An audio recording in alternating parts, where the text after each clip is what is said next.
আমাদের সমাজ নষ্ট হওয়ার পেছনে বা সমাজের যাবতীয় নষ্টমের পেছনে যে কয়েকটা কারণ দায়ী, প্রথমটা হচ্ছে মিথ্যা, পরেরটা হচ্ছে হিংসা, আর পরেরটা হচ্ছে গীবত।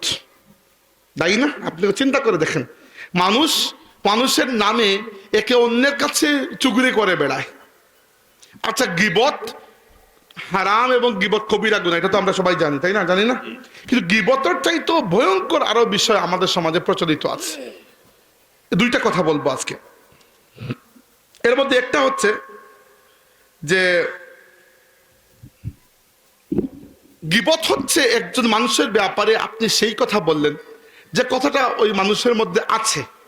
একজন মানুষ একটা দুষ করেছে, আপনি তার অনুপস্থিতিতে আরেকজনকে গিয়ে এটা বলে দিলেন, এটা হচ্ছে গীবত। গীবত তো বুঝতে পারেন, তাই না? আচ্ছা, গীবত থেকেও মারাত্মক একটা বিষয় হচ্ছে, সেটার নাম হচ্ছে মিথ্যা অপবাদ। আরবি ভাষায় বলা হয় বুহতান।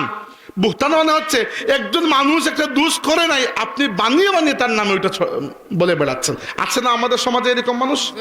এবং সমাজকে নষ্ট করার পেছনে এদের দায় সবচেয়ে বেশি বড়।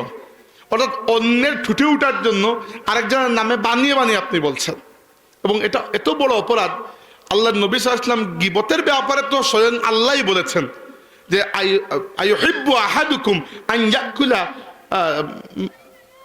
লাহমা আখিহি মাইতান ফাকারিহতুমু, তোমরা কি তোমাদের মৃত ভাইয়ের গোশত ভক্ষণ করতে পছন্দ করবে? ফাকারিহতুমু, তোমরা অপছন্দ করবে। পছন্দ করার তো কোনো কারণ নাই। যে ব্যক্তি গীবত করলো যেন সে তার মরা ভাইয়ের গোশত ভক্ষণ করে ফেললো। আর মিথ্যা অপবাদ যেটা আল্লাহ নবী সাল্লাল্লাহু আলাইহি ওয়াসাল্লাম বলেছেন যে মান ক্বালা ফি মুমিনিন মা লাইসা ফিহি আসকানাহু আল্লাহু রাদগাতাল খাবালি হাত্তা ইয়াখরুজা মিম্মা ক্বালা, যে ব্যক্তি কোনো মুসলমানের ব্যাপারে বানিয়ে বানিয়ে মিথ্যা অপবাদ দিয়ে বেড়ায়, যেটা যে করে নাই তার নামে ওটা বলে দিচ্ছে, কিয়ামতের দিন ওই ব্যক্তিকে আল্লাহ রাদগাতুল খাবালের মধ্যে চুবিয়ে রাখবেন। রাদগাতুল খাবাল হচ্ছে সেই কূপ, সেই গর্ত যেখানে জাহান্নামীদের রক্ত এবং পুজ গিয়ে জমা হবে। এখানে চুবিয়ে রাখবেন যতক্ষণ না সে তার কথা থেকে রিট্রাক্ট করে, তার কথাকে উড্ড করে এখান থেকে বের হয়। এত বড় অপরাধ, এত বড় গুনাহ। এরপরে আমাদের সমাজে প্রায় সময় দেখা যায় একে অন্যকে ফাঁসানোর জন্য মিথ্যা মামলা দিয়ে দেওয়া হয়, হয় না? প্রতিহিংসামূলক মামলা, রাজনৈতিক মামলা। এটা আওয়ামী লীগের আমলে যেরকম, এখনকার আমলেও সেরকম, হয়তো এর আগে বিএনপির আমলেও এরকম ছিল। এত তো আর আমার রেকর্ড রাখি নাই কখন কে দিয়েছে, কিন্তু এইগুলো আমরা প্রত্যেক সরকারের সময় দেখি। যারা একটু শক্তি হাতে থাকে এরা প্রতিপক্ষকে গাহিল করার জন্য মিথ্যা মামলা দিয়ে দেয়। অথচ রাসূল সাল্লাল্লাহু আলাইহি ওয়াসাল্লাম বলেছেন মান খাসামা বাতিলান ওয়া হুয়া ইয়ালামুহু, যে ব্যক্তি জেনে শুনে মিথ্যা মামলা দেয়, যে ব্যক্তি জেনে শুনে কারো প্রতি মিথ্যা বিচার দেয়। আল্লাহর রাসূল মামলা অর্থে বলেন নাই, বিচার অর্থে বলেছেন, কিন্তু আজকের যুগে মামলা অর্থেও এটাকে নেওয়ার সুযোগ আছে, কারণ এখন তো আর বিচার গ্রামে গঞ্জে হয় না, হয় আদালতে। তো যে ব্যক্তি জেনে শুনে মিথ্যা মামলা দেয়, সে ওই মিথ্যা মামলা পরিহার করার পর আগ পর্যন্ত আল্লাহর গজব, আল্লাহর রাগ তাকে ঘিরে রাখে।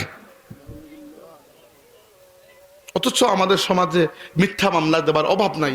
প্রতিহিংসামূলক মামলা দিয়ে একে অন্যকে হয়রানি করা, তো এইগুলা হচ্ছে মানুষকে ছোট করার মাধ্যম, মানুষকে ছোট করা। তো মানুষকে বিভিন্নভাবে ছোট করা যায়। তো আজকে পুরোটা ওয়াজ আমরা অহংকার নিয়েই করলাম। মূলত যে অহংকার আমরা কি শিখলাম, শেষ করে ফেলবো, 7টা বেজে গেছে। আমরা কি শিখলাম যে অহংকার হচ্ছে আল্লাহ এবং রাসূলের কাছে সবচেয়ে দুর্গন্ধ, অপছন্দনীয়, সবচেয়ে ঘৃণিত একটা অভ্যাস। আর অহংকারের বিপরীতটা হচ্ছে বিনয়। আর আল্লাহ সেই ব্যক্তিকে সবচেয়ে বেশি পছন্দ করেন যে বিনয়ী হয়ে চলাফেরা করে।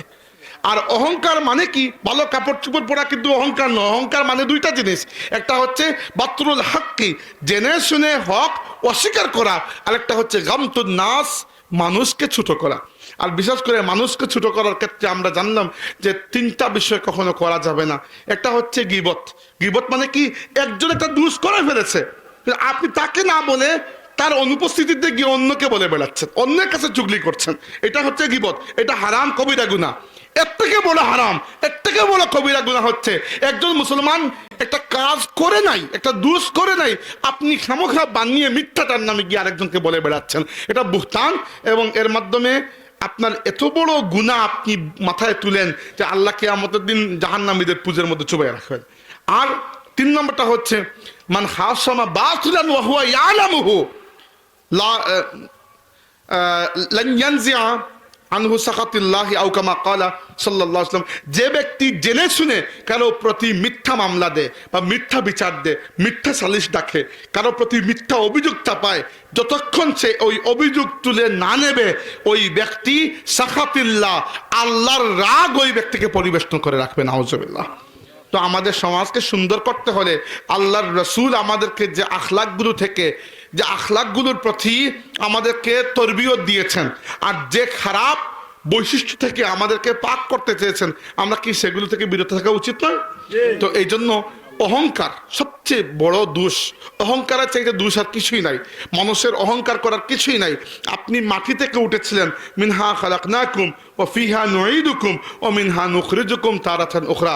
মৃত্যুর পরে আপনার যা কিছু নিয়ে অহংকার ছিল, মৃত্যুর সাথে সাথে সব কিছু হাত থেকে এমনভাবে চলে যাবে যে আপনাকে 24 ঘন্টা মাটির উপরে রাখতেও কেউ পছন্দ করবে না, আপনার শরীর থেকে গন্ধ বের হবে। এজন্য অহংকারের কোনো কিছুই নাই। যারাই অহংকার মনের মধ্যে পুষে রাখেন, মনে রাখবেন কিয়ামতের ময়দানে আল্লাহ নবী সাল্লাল্লাহু আলাইহি ওয়াসাল্লাম বলেছেন, কিয়ামতের ময়দানে অহংকারী তাকে দেখতে মানুষের মতো তার চেহারা হবে, কিন্তু সাইজকে আল্লাহ ছোট করে পিপিলিকার মতো করে দেবেন। মানুষ দেখে বুঝতে পারবে যে এই এত ছোট সাইজের মানুষকে, বুঝা যাবে যে সে ছিল দুনিয়াতে অহংকারী। আল্লাহ পাক আমাদেরকে হাউনা অর্থাৎ বিনয়ী বান্দা হওয়ার তৌফিক আমরা বলি।